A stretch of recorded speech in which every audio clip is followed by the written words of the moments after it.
দুই বন্ধু মিলে একটু খাবার খেয়ে নিলাম। অবশেষে মার্কেটের ভিতরে ঢুকে পড়লাম। শরীরটা অনেক ব্যথা করতেছিল, তাই মেশিনের মাধ্যমে বডি ম্যাসাজটা করিয়ে নিলাম। আসসালামু আলাইকুম গাইস, কি অবস্থা সবাই? আশা করি আপনারা সবাই ভালো আছেন। আলহামদুলিল্লাহ, আপনাদের দয়া আমিও ভালো আছি। আমাদের মেসের পেঁয়াজ রসুন শেষ হওয়ার কারণে আমরা দুই বন্ধু মিলে বাজারের উদ্দেশ্যে রওনা দিলাম।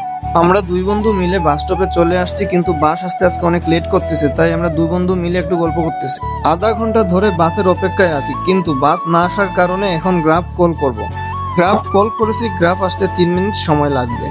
3 মিনিট অপেক্ষা করার পর অবশেষে গাড়িটা চলে আসলো। গাড়িতে ওঠার পরে ইকোনসেপের উদ্দেশ্যে রওনা দিলাম, যেখানে যাওয়ার পরে আজকে আমরা কেনাকাটা করব। গাড়িতে বসে প্রাকৃতিক সৌন্দর্য উপভোগ করলাম, তাই ভাবলাম যে আপনাদের সাথে একটু শেয়ার করি। প্রাকৃতিক সৌন্দর্য আপনাদের কাছে কেমন লাগলো কমেন্টসের মাধ্যমে আমাকে জানাবেন বন্ধুরা। গাড়ি থেকে নামার পরে হাঁটতে হাঁটতে এখন আমি মার্কেটের ভিতরে যাব। মার্কেটে ঢুকে দেখি বাচ্চাদের খেলাধুলা করার জন্য অনেক সুন্দর জিনিসপত্র সাজিয়ে রাখা হয়েছে। মার্কেটে ঢোকার পরে এই মার্কেটে কি কি পাওয়া যায় চলুন বন্ধুরা এক নজরে দেখে আসি।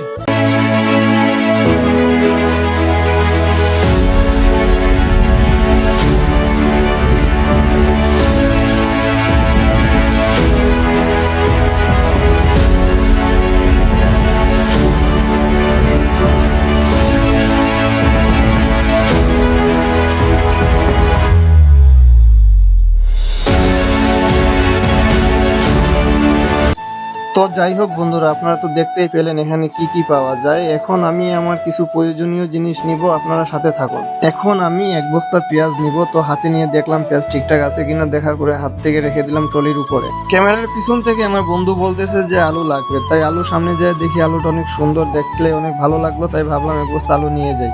এখন চলে আসলাম ডাল নেওয়ার জন্য। ডালের সামনে এসে দেখি ডালটা অনেক ভালো, তাই 1 কেজি পরিমাণ মসুর ডাল নিয়ে নিলাম। দেখুন বন্ধুরা, এখানে অনেক ধরনের মাছ সাজিয়ে রাখা আছে, কিন্তু মাছগুলো দেখার পর আমার একটু পছন্দ হয় নাই, তাই এই মাছগুলো আমি নিব না। অবশেষে দেখতে পাচ্ছি এক জায়গায় অনেক সুন্দর সুন্দর চিংড়ি মাছ সাজিয়ে রাখা আছে, তাই ভাবলাম চিংড়ি মাছগুলো যেহেতু দেখতে অনেক ভালো লাগতেছে, 1 কেজি পরিমাণ চিংড়ি মাছ নেওয়া যায়, তাই 1 কেজি চিংড়ি মাছ নিয়ে নিলাম।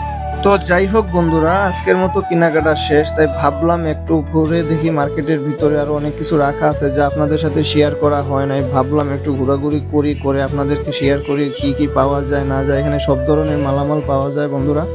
অবশেষে চলে আসলাম জুতা দেখতে। জুতার মধ্যে অনেক সুন্দর সুন্দর ডিজাইন করে দেখতেছি, অনেক মানিব্যাগ সাজায় রাখার আছে, তাই একটু মানিব্যাগগুলো দেখলাম। অনেক সুন্দর মানিব্যাগ, একটা হাতে নিয়ে দেখতেছি, খুব সুন্দর মানিব্যাগ, ডিজাইনগুলো অনেক ভালো, দেখে অনেক পছন্দ হচ্ছে। পরবর্তীতে চলে গেলাম এক ঘড়ির দোকানে, দেখতেছি অনেক সুন্দর ঘড়ি। যে ঘড়িগুলো দেখার পরে আমার কাছে অনেক ভালো মনে হচ্ছে, অনেক সুন্দর ঘড়ি, যে ঘড়িগুলো হাতে দেওয়ার পরে অনেক স্মার্ট মনে হবে। অবশেষে সবকিছু কেনাকাটা শেষ করে ঘোরাঘুরি শেষ করে চলে আসলাম কাউন্টারে।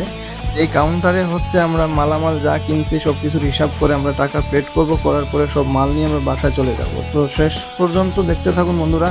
এক এক করে সব মালামাল আমি উঠিয়ে দিচ্ছি, এখানে যা যা কিনা হয়েছে সবকিছু একটা একটা করে উঠিয়ে দিচ্ছি। তারপরে দেখি এখনো মাছ বাকি আছে, তাই মাছটাও শেষ পর্যন্ত উঠিয়ে দিলাম। ওঠানোর পরে মহিলাটা আমাকে জিজ্ঞেস করতেছে প্লাস্টিক লাগবে কিনা। আমি ওকে বললাম হ্যাঁ প্লাস্টিক লাগবে। তো এখন একটা একটা করে স্ক্যান করবে, স্ক্যান করা শেষে প্লাস্টিকের ভিতরে ঢুকিয়ে দিবে।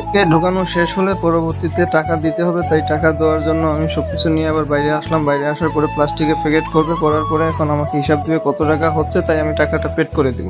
এক এক করে সবকিছু আমার হাতে দিচ্ছে, আমি আবার সুন্দর করে গুছগাছ করে আবারও ট্রলির মধ্যে সাজিয়ে রেখে দিচ্ছি। তারপরে সে এখন আমাকে বলতেছে কত টাকা হচ্ছে, তো আমি বললাম আচ্ছা ঠিক আছে, আমি টাকাগুলো পেড করতেছি, এগুলো রেখে দিই। তারপরে গাড়িতে রাখার পরে আবার সুন্দর করে তেলটাকেও সাজিয়ে রেখে দিলাম। রাখার পরে পকেট থেকে মানিব্যাগটা বের করলাম, মানিব্যাগটা বের করে দেখলাম কত টাকা হয়েছে, তাই আমি ওনার হাতে টাকাটা পেড করে দিলাম। টাকাটা দেওয়ার পরে উনি সবকিছু রাখার পরে আমাকে বাকি টাকাটা রিটার্ন করলো। পরবর্তীতে এখান থেকে আমরা সবকিছু পেড করার পরে এখন চলে যাবো রুমের উদ্দেশ্যে। ফিরে আসার পরে মনে হলো কিছু খাওয়া দরকার, তাই এখান থেকে কিছু ভাজা পোড়া খাবার নিয়ে নিলাম, যেটা নেওয়ার পরে এখন আমরা দুই বন্ধু মিলে খাবো। তো যাই হোক, খাবারটা নিয়ে এসে দুই বন্ধু মিলে রাস্তায় বসে পড়লাম এক পার্কিং এ, যেখানে গাড়ি পার্কিং করা হয়। তো বললাম বন্ধু আগে এখানে খাওয়া দাওয়া শেষ করি, কারণ পেটে অনেক খিদা লাগছে, সকাল থেকে হাঁটাহাঁটি করতেছে। তাই দুজন মিলে এই খাবারটা নিয়ে খাওয়া শুরু করলাম। আমার বন্ধু এখান থেকে খুব সুন্দরভাবে খাবারটা খাচ্ছে, তো আমিও খেয়ে নিলাম। তো খাবার শেষে পরবর্তীতে ভাবলাম যে না, অনেক এনজয় করা হলো আজকে, তাই খাবারটা শেষ করে আমরা চলে যাব। তো পরবর্তীতে খাবার খাওয়ার মাধ্যমে পরে ভাবলাম তো একটু গল্প সল্প করি। তো দুই বন্ধু মিলে খাবার খাওয়ার মধ্যে একটু গল্প করতেছি, তাই ভাবলাম আপনাদের সাথে ভিডিওটা শেয়ার করি। সব খাওয়ার পরে মনে হলো ঠান্ডা মান্ডা কিছু নিয়ে আসি নাই, তাই আমাদের কাছে দুধ ছিল, তাই ভাবলাম এই দুধটা খেয়ে আমরা পানির পিপাসা নিবারণ করি। তাই দুই বন্ধু মিলে এই দুধ খেয়ে নিলাম। দুধ খেয়ে এখন আমরা গ্রাফ কল করবো। গ্রাফ কল করলে গ্রাফ আসবে, আসার পরে সাথে সাথে আমরা গ্রাফের মধ্যে উঠে চলে যাব রুমের উদ্দেশ্যে। প্রায় 7 মিনিট অপেক্ষা করার পরে গাড়িটা চলে আসলো। একটা একটা করে মালগুলো সুন্দর করে গাড়ির মধ্যে সাজিয়ে রাখলাম। রাখার পরে এখন সবকিছু শেষ, ওই মুহূর্তে গাড়িতে উঠে পড়লাম। এখন রুমের উদ্দেশ্যে রওনা দিব। যাই হোক বন্ধুরা, ভিডিওটা আজকে এই পর্যন্ত। আজকের জন্য আমি আপনাদের মধ্যে থেকে বিদায় নিচ্ছি। আর আমাকে লাইক, ফলো, শেয়ার করে আপনারা পাশে থাকবেন।